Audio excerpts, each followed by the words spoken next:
Luzon, Visayas, Mindanao.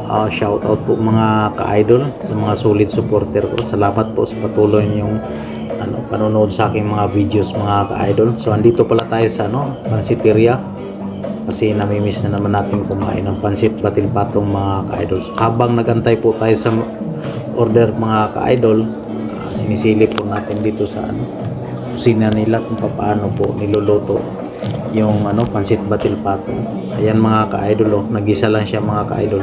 Pero meron naka-ready po mga ka-idol. Yun ang pan-toppings niya mga ka-idol. Merong giniling karne po yan mga ka-idol at saka mga gulay, yung munggo na pinatubo mga ka-idol. Tapos lagyan niya ng sabaw ng buto-buto.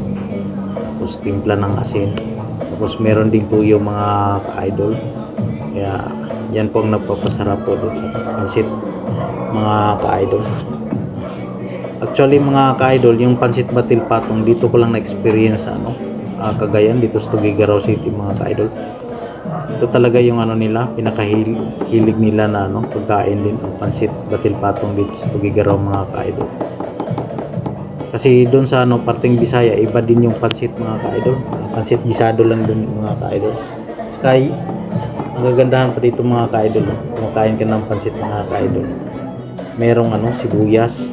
Yan po ang isa sa magpapasarap sa pansit batil patong mga ka-idol, kasi timplahan mo yon, lagyan mo ng suka at saka tuyo, tapos meron din siyang sili at saka paminta. So depende na lang sa iyo mga ka-idol, kung mahilig ka sa anghang, lagyan mo na siya ng sili.